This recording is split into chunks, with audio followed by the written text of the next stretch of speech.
ஆண்டவராக இயேசு கிறிஸ்துவுக்குள் மிகவும் அன்பாக நேசிக்கப்பட்ட அன்புக்குரிய சகோதர சகோதரிகளே, உங்கள் யாவருக்கும் அன்பின் வாழ்த்துக்கள். விசேஷமாக ஜீவனும் ஜீவ உரிமைகளும் என்ற தலைப்பின் கீழாக சில காரியங்களை நம்ம கற்றுக்கிறதுக்கு முயற்சி பண்ணிகிட்ருக்குறோம். அந்த வகையில் இன்றைய நாளுக்குரிய ஒரு கேள்வி பதிலுக்குள்ளாக கடந்து போகும் முன்பாக ஒரு சிறிய ஜெபம் பண்ணிடலாம்.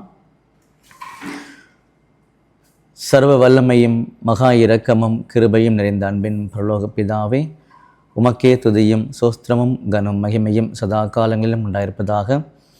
விசேஷ விதமாக எங்களுடைய வாழ்நாட்களில் ஒரு நாளை கூட்டி கொடுத்து மறுபடியுமாக இப்பேற்பட்ட சத்தியங்களை எங்களுடைய செவிகளில் கேட்கும்படியாகவும் அதை நாங்கள் தியானிக்கும்படியாகவும் தெய்வன் தாமை கொடுத்த நல்ல ஒரு வாய்ப்புகளுக்காக நன்றி செலுத்துகின்றோம்.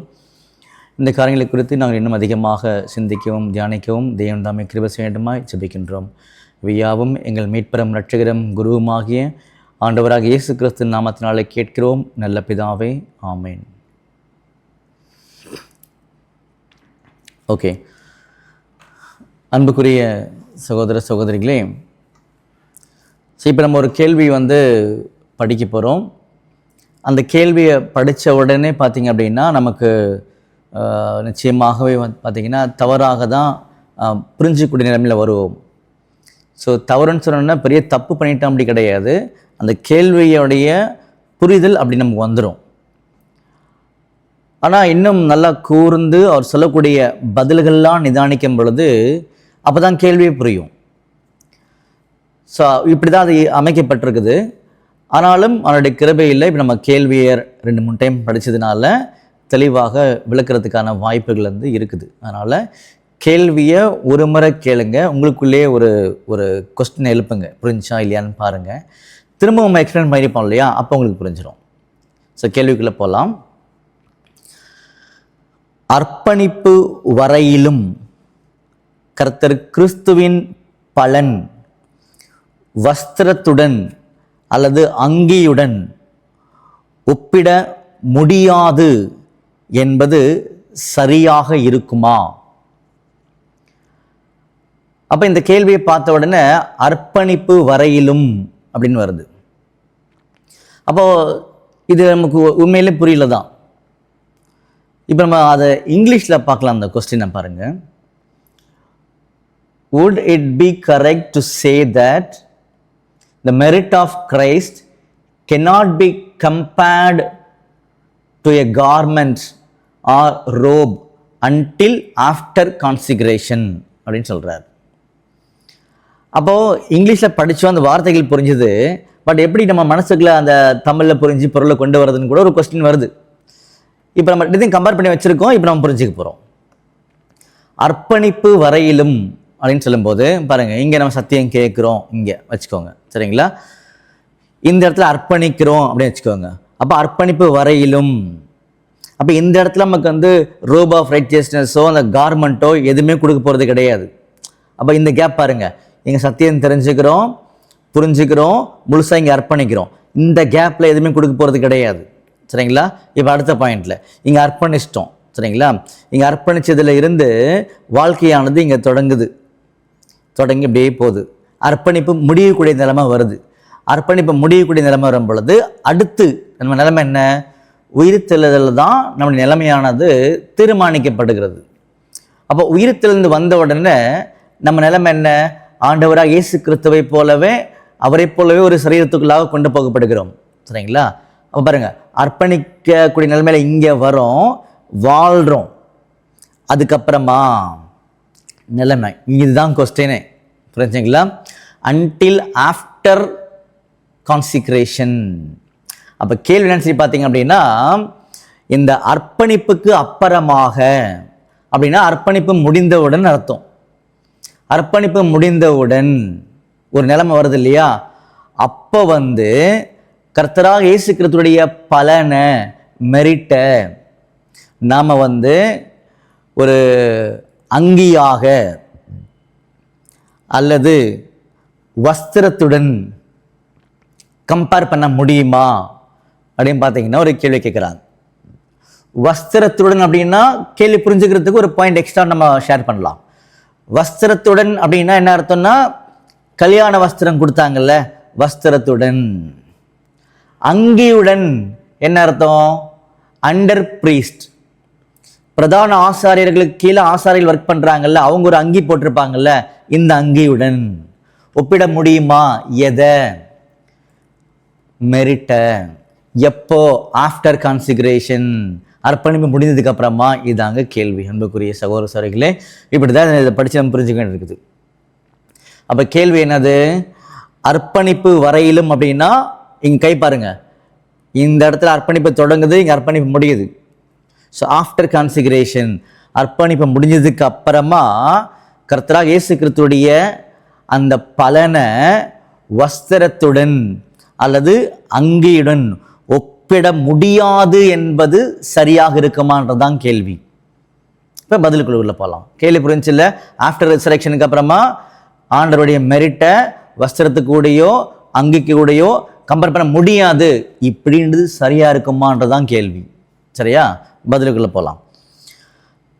அங்கி என்பது ஒரு மூடும் பொருள். ரோப், அங்கி என்பது ரோப். இந்த இடத்துல ரோப் என்பது ஒரு மூடும் பொருளாகும். ஓமையில் உள்ள கல்யாண வஸ்திரம் மாம்சீக குறைபாடுகள் அல்லது கரைகளை மூடுவதற்காக கர்த்தருடைய ஜனங்களுக்கு சுமத்தப்படும் கர்த்தரின் பலனை அடையாளப்படுத்துகின்றது அப்படின்னு சொல்றார். சரிங்களா?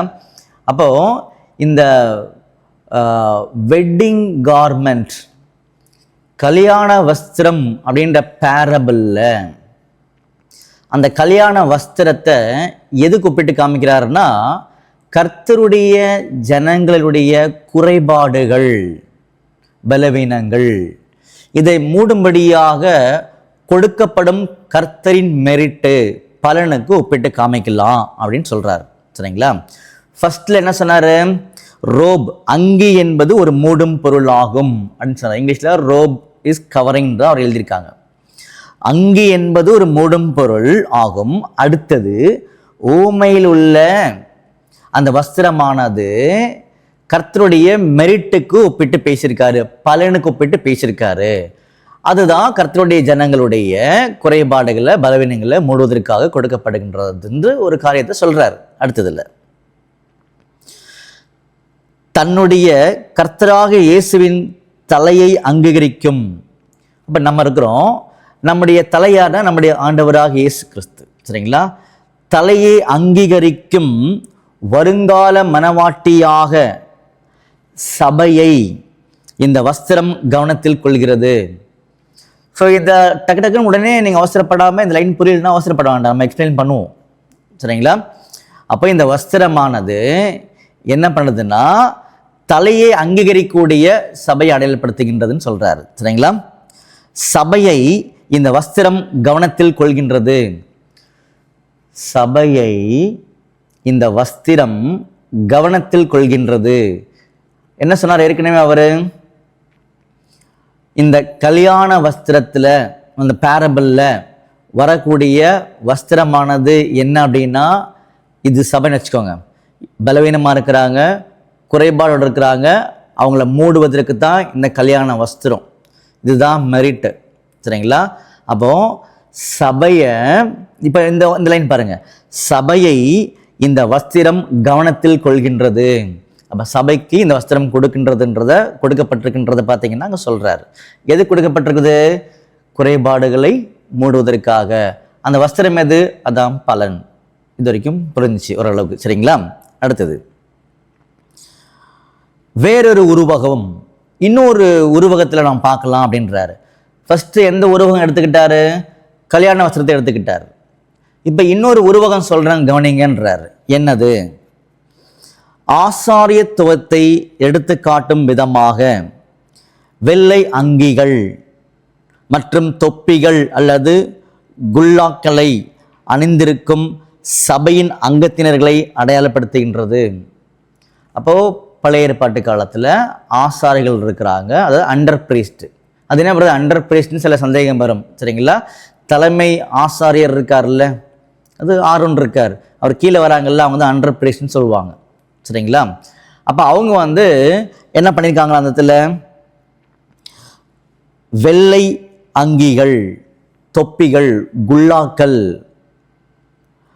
குல்லாய்கள் நீங்க போட்டிருக்கிறாங்க. சரிங்களா? அணிந்திருக்கும் சபையின் அங்கத்தினர்களை அடையாளப்படுத்துகின்றார்கள் அப்படின்னு பார்த்தீங்கன்னா இங்க சொல்றாங்க. இந்த உருவகத்தில் ஆசாரியர்கள் சரீர அங்கங்கள் அல்லது சகோதரர்களை குறிக்கிறது.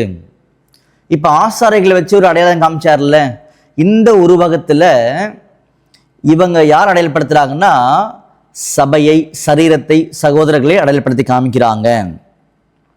அடுத்தது, மேலும் அவர்கள் தனித்தன்மையானவர்கள் அல்ல என்பதை சுட்டி காட்டுகின்றது. மேலும் அவர்கள் தனித்தன்மையானவர்கள் அல்ல என்பதை சுட்டி காண்பிக்கின்றது. அதாவது எல்லாருமே தலையாகிய ஆண்டவராக இயேசு கிறிஸ்துவை பற்றி கொண்ட ஒரே சரீரம் என்பதை அடையாளப்படுத்துறாங்க அப்படின்றது சொல்றார். திரும்ப படிக்கிறேன். இந்த உருவகத்தில் ஆசாரியர்கள் சரீர அங்கங்கள் அல்லது சகோதரர்களை குறிக்கிறது. மேலும் அவர்கள் தனித்தன்மையானவர்கள் அல்ல என்பதை சுட்டி காண்பிக்கிறது. அப்போ ஒரு சரீரத்தினுடைய அங்கன்றதை அங்க சொல்றார். ஆனால் கர்த்தர் இயேசுவின் தலைமைக்கு கீழ் அடிபணிகின்றவர்களாக இருக்கின்றார்கள். தலையோடு சேர்ந்திருக்கக்கூடிய சரீரமாக இருக்கிறாங்க, தனித்தன்மை உள்ளவர்கள் கிடையாது அப்படின்றார். சபையின் குறைபாடுகளை மறைக்கவும் சபையை ஏற்றுக்கொள்ளத்தக்கதாகவும் செய்வதற்கு சபையின் மேல் சுமத்தப்படும் கர்த்தர் கிறிஸ்துவின் நீதியாகிய அங்கி சபையின் குறைபாடுகளை மூடுவதற்காக அல்லது சபையை ஏற்றுக்கொள்ளத்தக்கதாக போடப்படும் அங்கியானது, நல்ல கவனிச்சுங்க, போடப்படும் அங்கியானது உயிர்த்தெழுதலில் சபை தன்னுடைய சொந்த நீதியான அங்கியாக மாறுதல் அடைகிறது அல்லது மாறுவதற்கு இடம் கொடுக்கிறது. ஸோ இந்த இடத்தை எப்படி புரிஞ்சுக்கணும்னு சொல்லி கவனிக்கும் பொழுது, நம்முடைய ஆண்டவராக இயேசு கிறிஸ்துவுடைய பலனானது சாற்றப்பட்டது.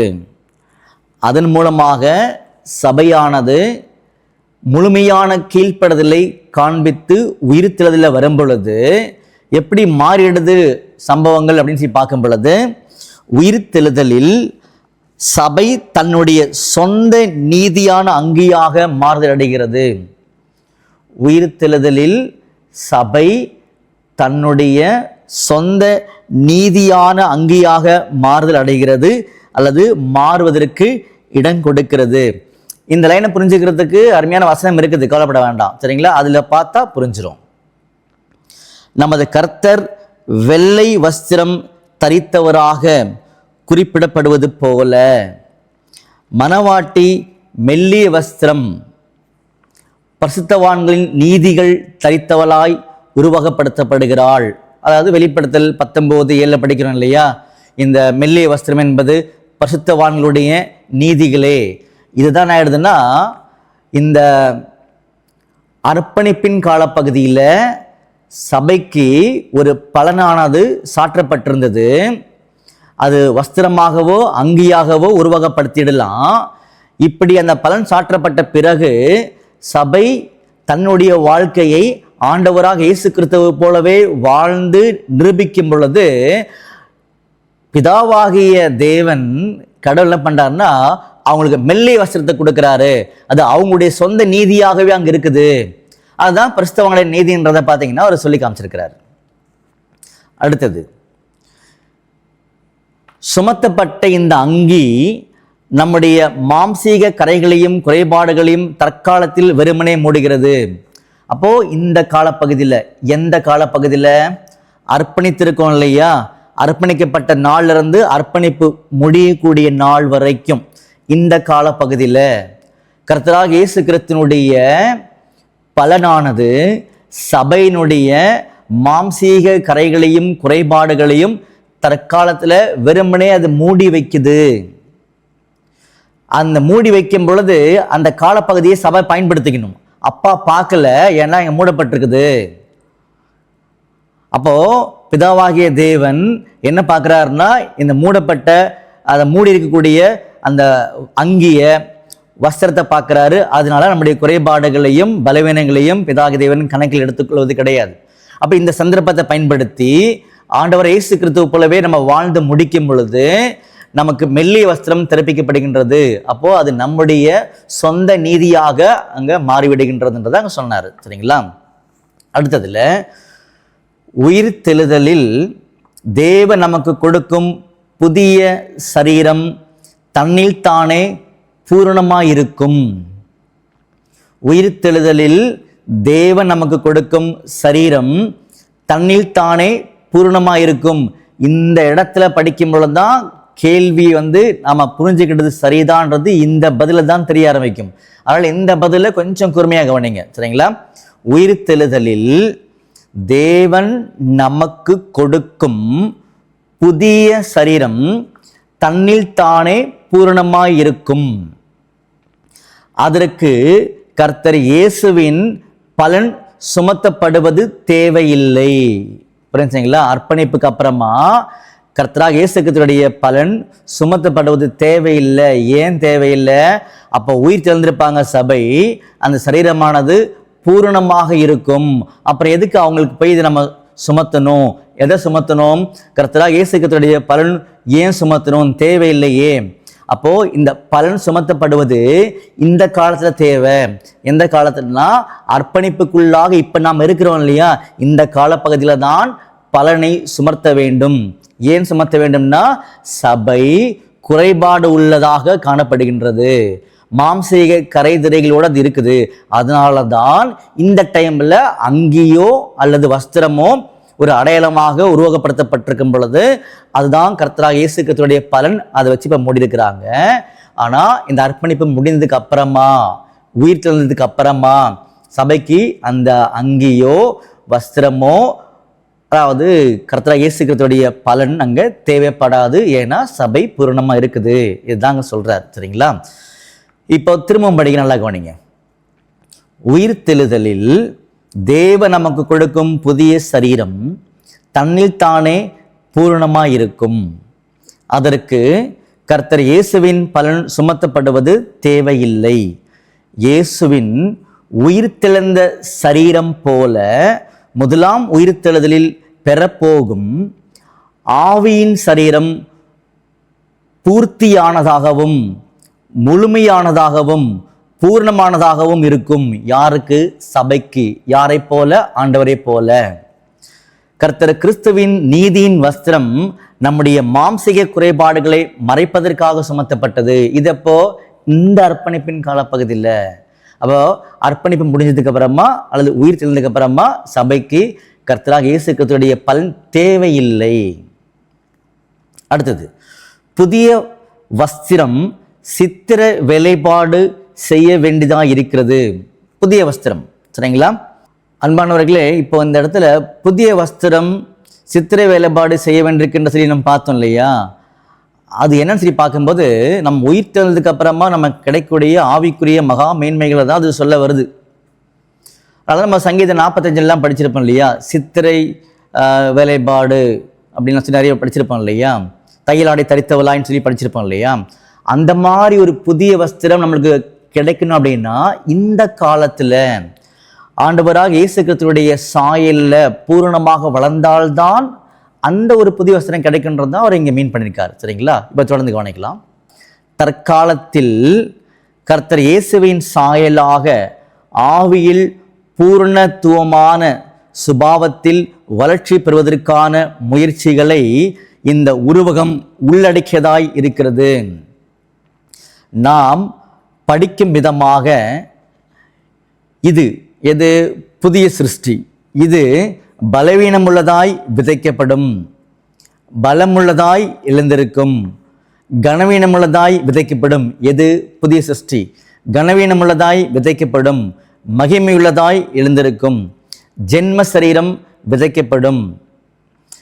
ஜென்ம சரீரம் விதைக்கப்பட என்ன அர்த்தம்னா, கர்த்தராகிய இயேசு கிறிஸ்துவினுடைய பலன் சுமத்தப்படுவது தேவைப்படுகின்றது ஜென்ம சரீரத்துக்கு. சரிங்களா? ஜென்ம சரீரம் விதைக்கப்படும், ஆவிக்குரிய சரீரம் எழுந்திருக்கும். அதாவது தன்னுடைய முழுமையான சொந்த பலனை கொண்டுள்ளதாய் அந்த ஆவிக்குரிய சரீரம் இருக்கும். அதான் பரிசுத்தவான்களுடைய நீதி அப்படின்னு சொல்றாரு. ஸோ இப்படி இந்த பாயிண்ட் எல்லாம் அவர் பேசியிருக்கார். அன்புக்குரிய சகோதரிகளே, கேள்வியை எளிமையாக புரிஞ்சுக்கலாமா? அர்ப்பணிப்பு முடிஞ்சதுக்கு அப்புறமா அவ்வளோதான். கர்த்தராக இயேசு கிறிஸ்துவுடைய பலனை அடையாளப்படுத்தக்கூடிய அங்கியோ வஸ்திரமோ தேவையில்லை என்பது சரியா இருக்குமா? ஆமாம், சரியா இருக்கும். இந்த காலப்பகுதியில் தான் சபைக்கு இது தேவையே தவிர, சபை உயிர்த்தெழுந்ததுக்கு அப்புறமா கர்த்தராக இயேசு கிறிஸ்துவுடைய பலன் தேவையில்லை. சபை தன்னுடைய நீதியிலேயே பூர்ணமாக இருக்கும் அப்படின்றது தான் இந்த கேள்விக்கான பதிலாக அமைந்திருக்குது. சரிங்களா? அப்போ இந்த காரியங்களை குறித்து இன்னும் நிதானமாக படிக்கும் பொழுதும் புரிந்து கொள்ளும் பொழுதும் மிக அருமையான தெளிவுகளை பெற்றுக்கொள்ள முடியும். சரிங்களா? ஒரு சிறிய ஜெபம் பண்ணி இந்த காரியங்களை நம்ம முடிச்சிடலாம். வானத்துக்கும் பூமிக்கும் ஆண்டவரே, உமக்கே துதியும் சோஸ்திரமும் கனமும் மகிமையும் சதா காலங்களிலும் உண்டாயிருப்பதாக. பிதாவே, விசேஷ விதமாக எங்களுடைய வாழ்நாட்களில் ஒரு நாளை கூட்டி கொடுத்து இப்பேற்பட்ட மகத்துவமான காரியங்களை நாங்கள் புரிந்து கொள்ளும்படி நீர் எங்களுக்கு கொடுத்த அனுமதிக்காக நன்றி செலுத்துகின்றோம். வரக்கூடிய நாட்களில் இது போன்ற அநேக காரியங்களை தெரிந்து கொள்ள தெய்வம் தாமே கிருபை செய்ய வேண்டுமாய் ஜெபிக்கின்றோம்.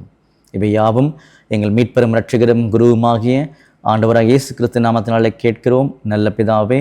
ஆமென்.